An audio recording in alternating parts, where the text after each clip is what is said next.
ሁላችሁም የ2019 ኢንትራንስ ተፈታኞች ከዚህ በፊት ምናልባት ጥናት ጀመራችሁ እንዲሁም ደግሞ ምንም አይነት ጥናት ያልጀመራችሁ እንዴት አድርጋችሁ ከዜሮ ጀምራችሁ ማጥናት እንዳለባችሁ ከሀ እስከ ፓ ያለውን ሮድማፕ ሰጣችኋለሁ። በዚህ ቪዲዮ ላይ ምናልባት የምነግራችሁ ነገር ከዚህ በፊት የሰማያቸው ወይም ከሆነ ቦታ የሰሙት ምናምን ነገር ሳይሆን ራሴ ላይ አፕላይ ያደረኩትን ማለትም ከታች ክፍል ጀምሮ ውጤታማ ተማሪ እንዲሆን ያደረገኝን እንዲሁም ደግሞ ለኢንትራንስ በቀላሉ እንድዘጋጅ ያደረገኝን ሮድማፕ ነው የምሰጣችሁ። ስለዚህ ከናንተ የምጠበቀው ቪዲዮውን እስከ መጨረሻው መከታተል ብቻ ነው። ሰላም እንዴት ናችሁ? በጸጋው እባላለሁ። 2018 ኢንትራንስ ተፈታኝ ነበርኩኝ። እናም ደግሞ በዚህ ዩቲዩብ ላይ የተለያዩ ለናንተ የሚጠቅም ብዙ ቲፖችን እንዴት ማጥናት እንዳለባችሁ ስለምሰጥ አሁኑኑ ሰብስክራይብ በማድረግ ፋሚሊ ሁኑ። ያው እናንተ ሰብስክራይብ ለኔ በጣም ስለሚረዳኝ ማለት ነው። እንዲሁም ደግሞ ቪዲዮ ለብዙ ተማሪዎች እንዲደርስ ላይክ፣ ሼር በማድረግ እስከ ቪዲዮ መጨረሻ ቆዩ። እንግዲህ በዛሬ ቪዲዮአችን ላይ የምናወራው how to study for entrance exam from scratch ከስክራች ጀምራችሁ እንዴት ማጥናት አለባችሁ። በዛሬ ቪዲዮአችን ላይ የምናወራው በኢንትራንስ ላይ ትልቅ ውጤት ለማምጣት እንዴት ማጥናት እንዳለባችሁ የራሳችሁ የሆነውን ሮድማፕ ነው የምሰጣችሁ። ይህ ነገር ለብዙ ተማሪዎች ስለምሰራ ነው። ምክንያቱም ለኔም ስለሰራልኝ ማለት ነው። 5 ነገሮችን ካደረጋችሁ ማለትም እነዚህን 5 ስቴፖችን ከተከተላችሁና በዚህ ወይ የምታጠኑ ከሆነ ሪሊ ኢመኑኝ ኢንትራንስ መዘጋጀት እጅግ በጣም ቀላል ነው የሚሆነው። ምክንያቱም መሃል ላይ ደርሳችሁ ስትራግል ማድረግ እናም ደግሞ ያላችሁበትን ሌቭል ምናምን አለማወቅ እነዚህን ሁሉ ነገሮችን ያስቀራል። ስለዚህ እስከ ቪዲዮ መጨረሻ ተከታተሉ። የመጀመሪያውና ዋነኛው ኢንትራንስ መዘጋጀት ሲጀምሩ ማድረግ ያለባችሁ ነገር የራሳችሁን የጥናት መንገድ ተከተሉ። ምን ለማለት መሰላችሁ? እንደዚህ ሚላችሁ follow your own way። ብዙ ተማሪዎች ከማምር ሲሰሙ ቶሎ አንደርስታንድ ያደርጋሉ። ሌላው ደግሞ ከመጽሐፍ ዲፕሊ ገብቶ ሲያነብ ሊሆን ይችላል። እናም ደግሞ አንዳንድ ተማሪዎች ደግሞ ከጓደኞቻቸው ሲያዳምጡ፣ ለምሳሌ ሲስቴር እንዲነበረች ለሷ ሰው ሲያስረዳ ብዙም አትረዳም፣ ግን ጓደኞቿ እንዴት ነው እሷ ስታስረዳ ምንም ባያጠኑ ራሱ ከሷ በሰሙት ሙሉ ፈተናውን መስራት ይችላሉ። እንደዚህ አይነት የተለያየ መንገድ ስላለ እናንተ መከተል አለባችሁ የራሳችሁን መንገድ ነው። ምክንያቱም የራሳችሁ መንገድ ለራሳችሁ ስለሆነ ቀላሉም እንዲሁም ደግሞ አንደርስታንድ ታደርጉ የሚያደርገው። ስለዚህ የራሳችሁን መንገድ ተከተሉ። ሌላኛው ደግሞ በዚህ ላይ ማድረግ ያለባችሁ ነገር ምንድነው? አንዳንድ ተማሪ ከኢዚ ከሆነ ነገር ጀምሮ ወደ ሃርድ ወደ ሆነው ይሄዳል። እንዲሁም ደግሞ ሲታጠኑ ደግሞ ለምሳሌ እኔ እንደዚህ አይነት ተማሪ ነኝ። ሃርድ የሆነ ስቴዲ ሜተድ ከተጠቀምኩ ማለትም ለምሳሌ ዲፕሊ አንደርስታንድ እያደረግኩ እያንዳንዱ ነገሮችን በደንብ አንደርስታንድ እያደረግኩ ካጠናው ያ ነገር ብዙ የመረሳት ቻንሱ በጣም ዝቅተኛ ነው።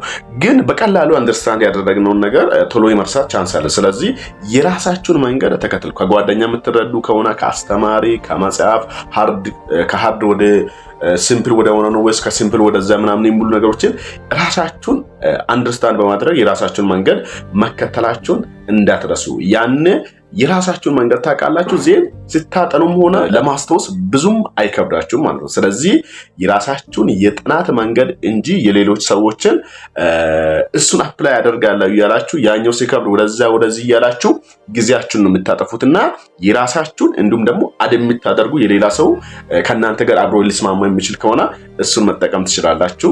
ወደ ሁለተኛው እንላለን። ሁለተኛው ደግሞ ብዙ ተማሪ ሚስ የሚያደርገው ነገር ነው። ምክንያቱም አንዳንድ ተማሪዎች ጋይድ ቡክ ምናምን ይዞ ሲሄዱ እንዴ እኔ መጽሐፍ ብቻ እያነበብኩ ከደብተር ብቻ ምናምን እያየው ወደ ኋላ ሊቀር ነው ምናምን እንዳትሉ። ሁለተኛው ማድረግ ያለባችሁ use text book and read depend on learning competence። እሱ ላይ ዲፔንድ ሆናችሁ ብቻ አንብቡ። ለምን መሰላችሁ?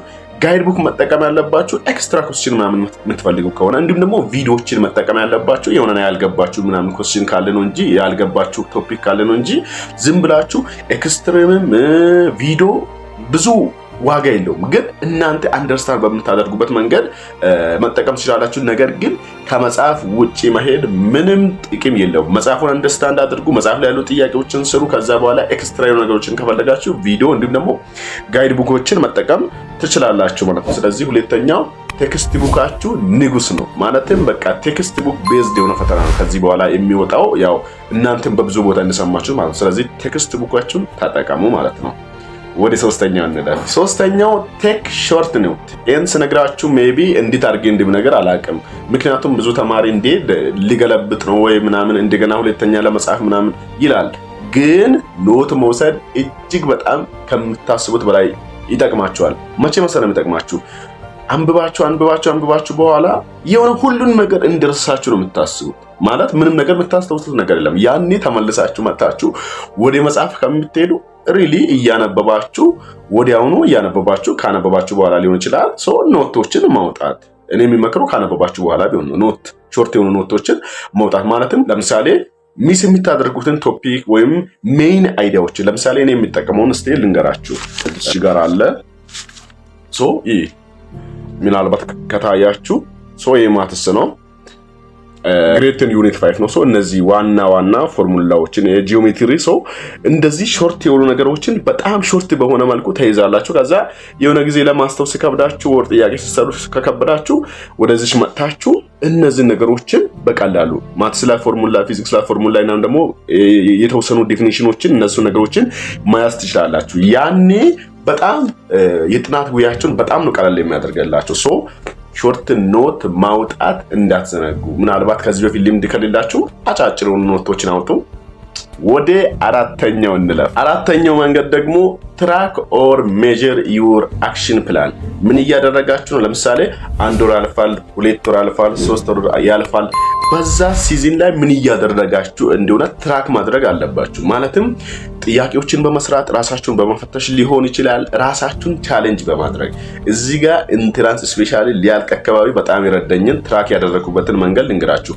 ከጓደኞቻችን ጋር ይሄን ነገር ብንጠቀም ብለን ለምሳሌ ጥያቄ መስራት፣ ክለሳ ምናምን ቀድማ ከጨረስ ምናምን እንደዛ ማድረግ ይቻላል። ግን ከዛ በፊት ቀድማችሁ ብትጀምሩ በጣም ይረዳችኋል። ለምን መሰላችሁ? እንደዚህ ብሎ ብዙ ጊዜ በራሳችን መንገድ ስንሄድ በቃ መሰላቻት ሊኖር ይችላል፣ የተለያዩ ነገሮች ይኖራሉ። ግን ያን ነገር ትራክ የምታደርጉ ጓደኛ፣ ፋሚሊ እንደ ቦስ ማለት እንደሚቆጣጠር አይነት የሆነ ሲስቴም መዘርጋት አለባችሁ። ፋሚሊ ሊሆን ይችላል፣ ራሳችሁ ሊሆን ትችላላችሁ፣ ወይም ከጓደኛ ጋር የእናንተን እድገት ወይም የእናንተን የጥናት ሂደቱን የሚቆጣጠር የሆነ ሲስቴም ማዘጋጀት መቻል አለባችሁ። እንደዛ አድርጋችሁ ትራክ ማድረግ አለባችሁ። ፕራክቲስ ማድረግ ኮስችኖችን፣ እንዲሁም ደግሞ ራሳችሁን ቻሌንጅ በማድረግ ሂደቱን ወይም ፕላናችሁን ሜዥር ማድረግ አለባችሁ ማለት ነው። አምስተኛውና የመጨረሻው እንዲሁም ደግሞ እኔንም በጣም የፈተናኝ ሪዲዩስ ዲስትራክሽን። ይሄ ዓለም በቃ ዲስትራክሽን ሞላበት ዓለም ነው። ዲስትራክት የሚያደርገው ነገር ደግሞ ከሌላ ቦታ የመጣ ሳይሆን ራሳችን ጋር ያሉ ነገሮች ናቸው። ሜቢ ፋሚሊ ላይ ሆን ይችላል፣ ሜቢ በጣም የምናስባቸው ነገሮች ላይ ሆኑ ይችላሉ።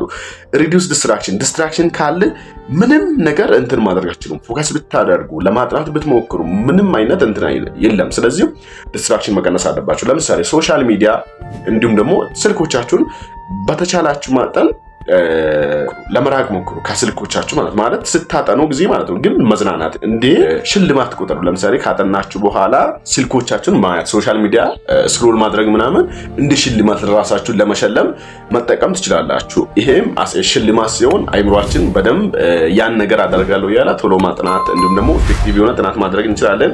ጓደኞቻችንን ዲስትራክት የሚያደርጉ ከሆነ እንዲሁም ደግሞ ፋሚሊ ዲስትራክት የሚያደርግ ከሆነ እንዲሁም ደግሞ ኤክስትራ አክቲቪቲ የሚሰሩ ለምሳሌ ሳይድ ሀስል ምናምን የምታደርጉ ልጆች ምናምን ካላችሁ በተሻላችሁ አቅም አንድ ላይ ለማስኬድ ሞክሩ። እንዲሁም ደግሞ እኔ መጨረሻ አካባቢ ስደርስ እንዴት ነው አደረኩት አብዛኞቹ ነገሮችን እንደዚህ አድርጋችሁ ዲስትራክሽን መቀነስ አለባችሁ ማለት ነው። በዛሬ ቪዲዮ ላይ እነዚህን ሁሉ ካወራን በመጨረሻም በዛሬ ቪዲዮአችን ላይ ያወራነውን እነዚህን 5 ነገሮች የራሳችሁ የሆነን የጥናት መንገድ የምትከተሉ ከሆነ እንዲሁም ደግሞ ቴክስት ቡክ የምትጠቀሙና ለርኒንግ ኮምፒተንሲ ቤዝድ ሆናችሁ የምታነቡ ከሆነ እንዲሁም ደግሞ ሾርት ኖት የምትጠቀሙ ከሆነ አራተኛው ደግሞ ፕላናችሁን ወይም ሂደታችሁን ትራክ የምታደርጉ ከሆነ ሜጀር የምታደርጉ ከሆነና የመጨረሻው ደግሞ ዲስትራክሽን ሪዲዩስ ካደረጋችሁ ኢመኑን በጣም ሰፊ ጊዜ ያላችሁ በዚህ ጊዜ ላይ የምትፈልጉትን ውጤት 550 ከ500 በላይ ማምጣት ትችላላችሁ። ስለዚህ እነዚህ ነገሮች ከጠቀማችሁ ቪዲዮውን ላይክ እንዲሁም ደግሞ ለጓደኞቻችሁ ሳትሰስቱ ሼር አድርጉላቸው። ምክንያቱም ይጠቅማቸዋል ብዬ ስላሰብኩኝ ነውና ይሄን ቪዲዮ የሰራሁት። ሼር አድርጉላቸው። እንዲሁም ደግሞ ሰብስክራይብ ሳታደርጉ የምትተው ሰዎች ሰብስክራይብ አድርጉ። በጣም ወዳችኋለሁ። እንዲሁም ደግሞ በመጨረሻ እንድሰራላችሁ የምትፈልጉ ጥያቄ እኔ ነገር ካላችሁ ኮሜንት ላይ አስቀምጡልኝ፣ እሰራለሁ። ያለፍኩበትን ነገር በደንብ አድርጌ ሼር አድርግላችኋለሁ። በቀጣይ ቪዲዮ እንገናኝ።